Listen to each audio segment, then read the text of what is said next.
Alright, so I'm gonna do a thinking aloud, a tap for my work sample this time around. Um, I did one of these the last time too, kind of. It was more of a that um, discussing with my mentor, so we were both thinking aloud. Um, but this time around, I'm gonna play the video. I'm not sure if I should specify where I'm at, but I'm gonna just start it and go from there. This video specifically, I did talk a little bit with my mentor about it. We did about, I think, 10 minutes of it together, and then the rest of it, it's a 20-minute video. The rest of it I'm gonna do, but I'm gonna do my own thought process. I'm gonna say that aloud, and then I'm gonna recall what we had discussed, me and my mentor had discussed together when we watched it. Okay, so let's go.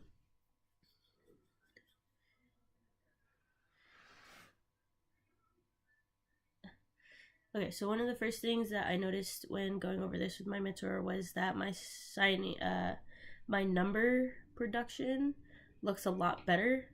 When I first started signing in this class, I wasn't used to doing numbers facing outward, um, but that's gotten a lot clearer. Divvying up the sections has also gotten a lot clearer. Huh, that was scary. That was the wind. I noticed that in the beginning of this video, I'm not making eye contact with the students, but I am still signing. This is a habit that I noticed that I do. It's just the teacher's talking while she's writing homework on the board. And the only reason that I notice that why I keep signing is because sometimes the students will look over to me, and I'm not sure if I should have my hands up at that moment, but I want to make sure that I'm getting what they need. But at the end of it, after she does finish, I tell them to what that is, that she's just writing all the homework down.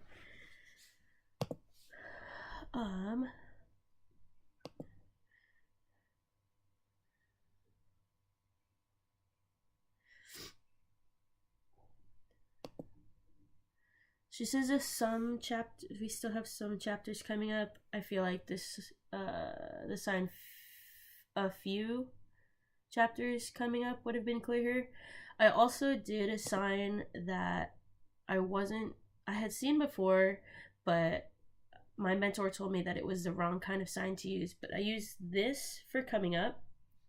I've seen a couple of younger interpreters do that in some of the other classes that I was in, for like, this project is coming up or this homework is coming up, but she said that it was wrong, but I also don't know how I would approach that differently. Maybe I would say we have a few chapters to get through before the end of the term, something like that. But I wonder what that sign is used for.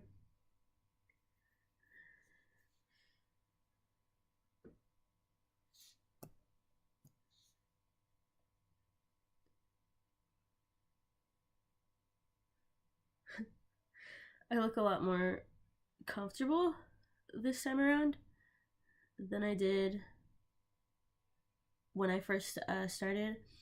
I asked for a feed from my team that was really easy. The good thing about the working with the students that I'm working with is they all know that, of course, that I'm an intern, but our team is very close by, so we all work together. So when I break eye contact and I look to my team, they tend to look over to my team as well, which gives them that extra clarification.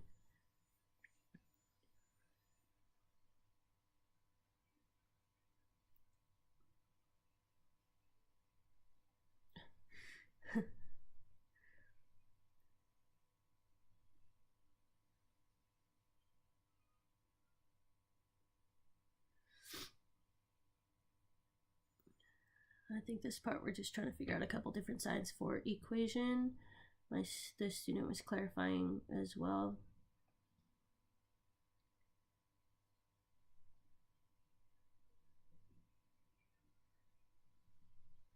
I was also wondering if this was the proper sign for solve. My mentor had mentioned, because that makes it look like something is going away and not.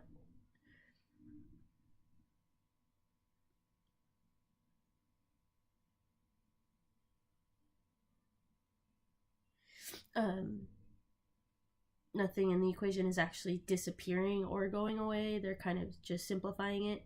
So she told me that solve might not be the proper solution, but answer would be a good sub instead.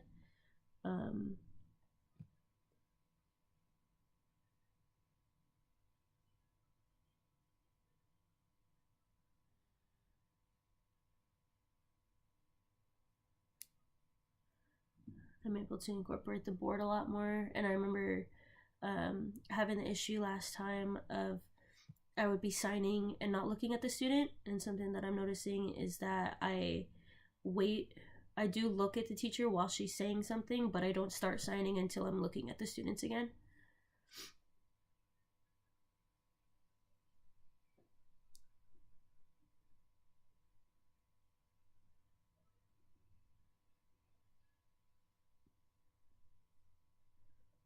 There was a part here where the teacher was 1 second relating what she was saying to the problem on the board, and the next second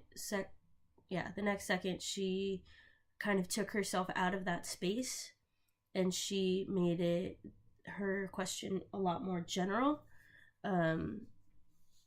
She was talking about what connects two parts of a problem together. Is it addition, subtraction, multiplication, and divide?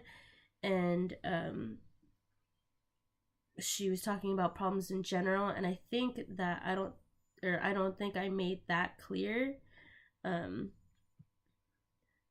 was relating it to the problem, but I didn't see her kind of jump out of it, and so I kind of stayed in that bubble, so that multiplication, or the addition, subtraction, multiplication, and division kind of got thrown in there because the problem only had addition.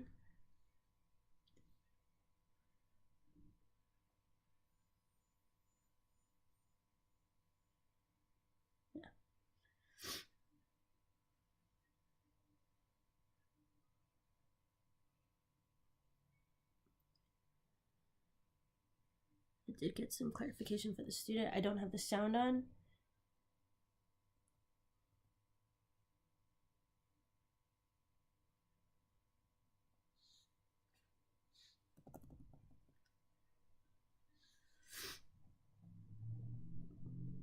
That was a smooth transition. I did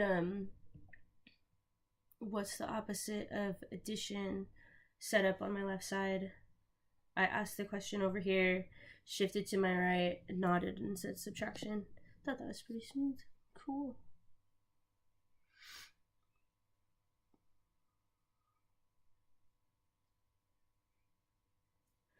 We started,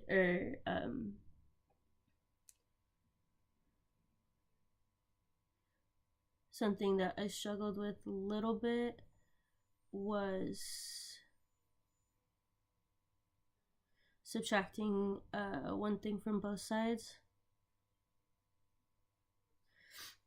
Mostly because I had to use both of my hands, and that's still something that I'm working with. I am using them more, but adding like addition, subtraction, multiplication, and division to that kind of to my non-dominant hand, I guess a little difficult.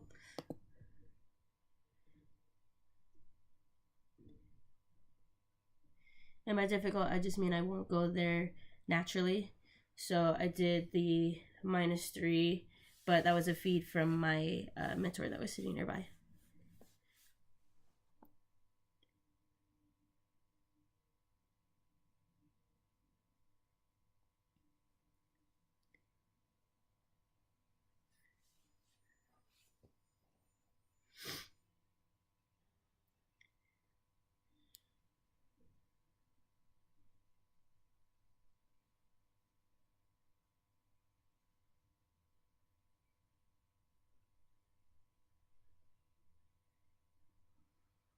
true when x equals 2. This true false concept kind of tripped me up also, because I think that those specific words, true false, were kind of confusing for the students. And so I'm wondering if I could have changed that in any other way, saying like this problem is only right when it equals 2. The only right answer is 2, which I think I did that, but I did add the true and the false.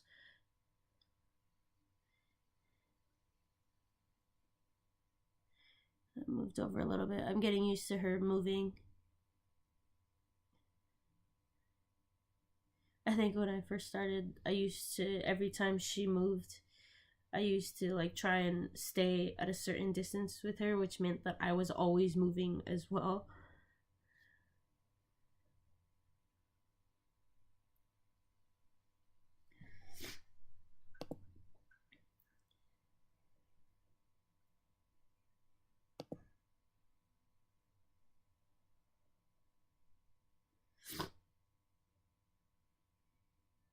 Oh.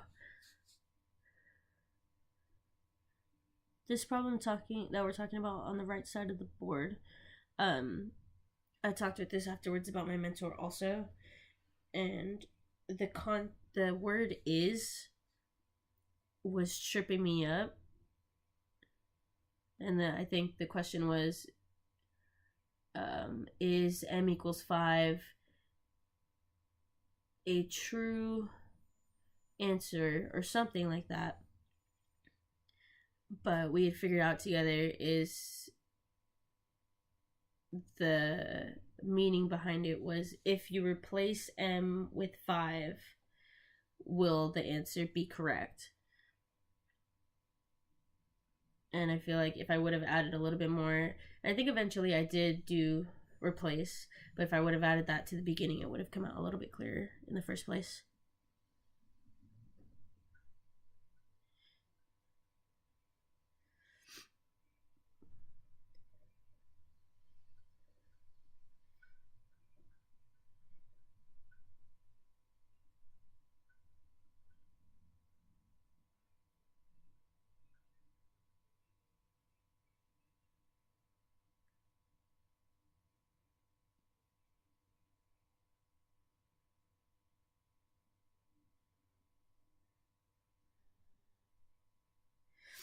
I'm keeping up with her. I was never able to keep up with those numbers at the beginning of the class, not at all.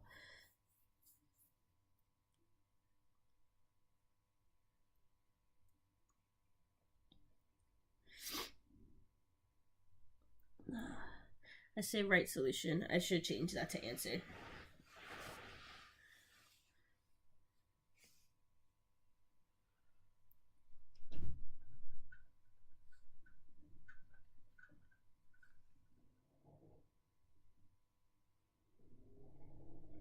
If solve this work right. I'm not a fan of how I'm doing this.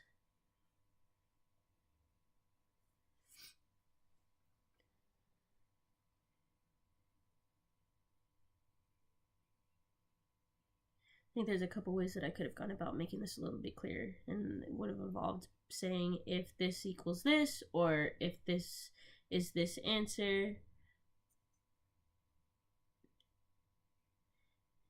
True. True. So eventually, true solution is something that the students figured out. Which, I mean, might not be a bad thing considering it is what's written on the board.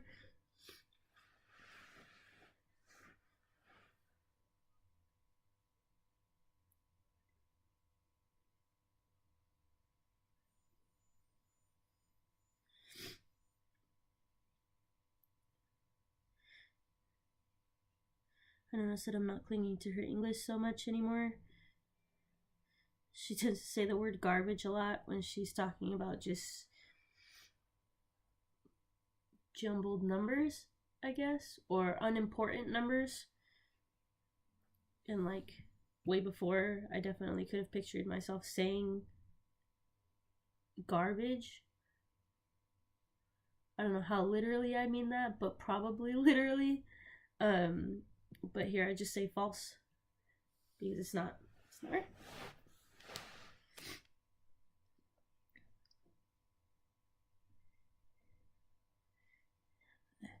So eventually this true false concept did get across to the students.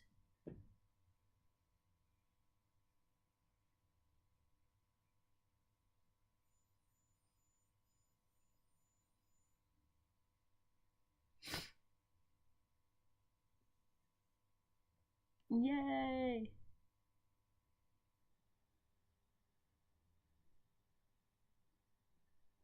I want to see not solution.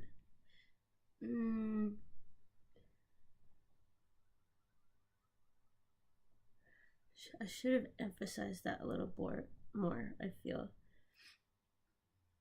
I'm happy that I was able to interpret what the question was without any interference from my mentor. That felt pretty cool. I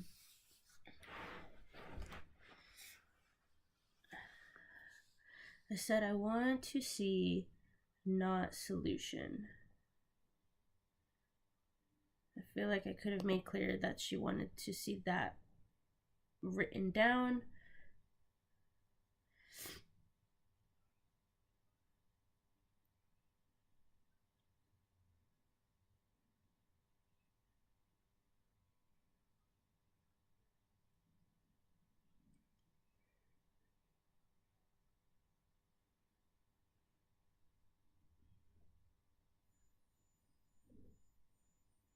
False is fine right now.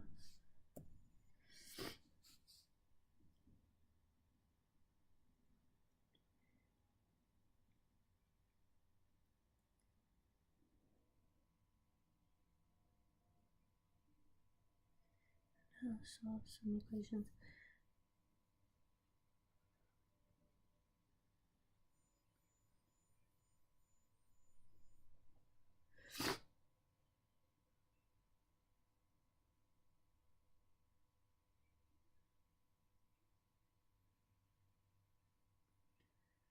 Start with tough, deep problems, see what happens.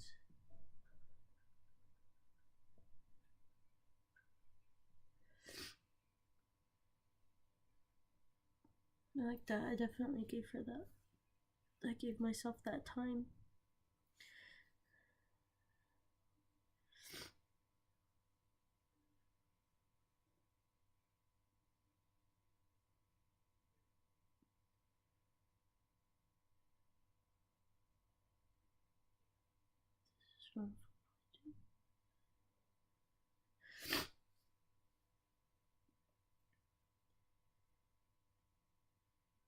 Yeah, put my arm down.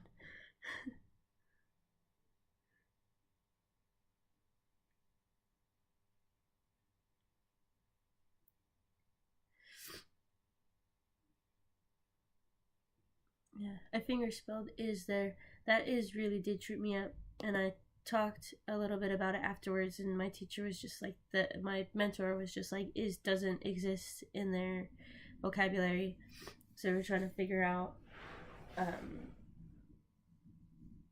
what were different ways, and because I had set up the true false, I could have used that there. Be like, if we replace M with 5, is it true or false, or is the answer true or false? But that is definitely tripped me up there.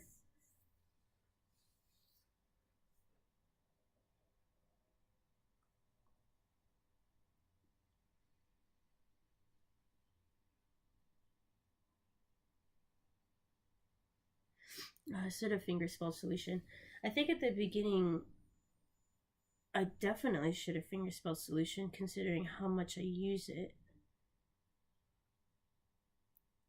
I'm thinking that maybe just mouthing it is enough, but I don't think it is.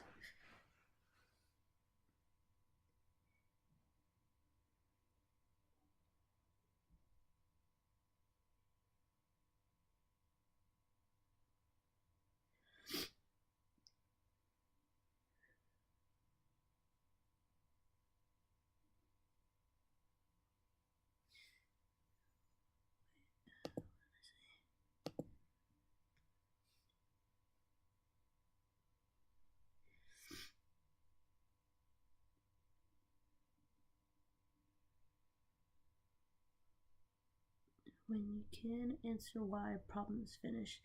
I don't think that was clear.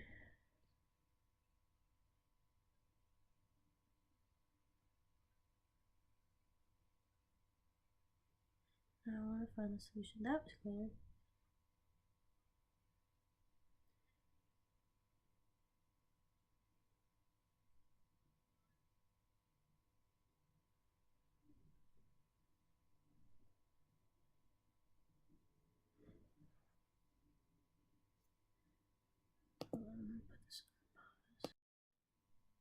Okay.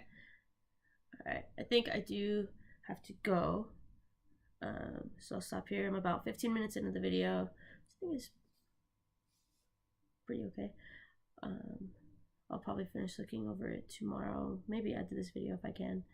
But I think that's a good chunk to start with.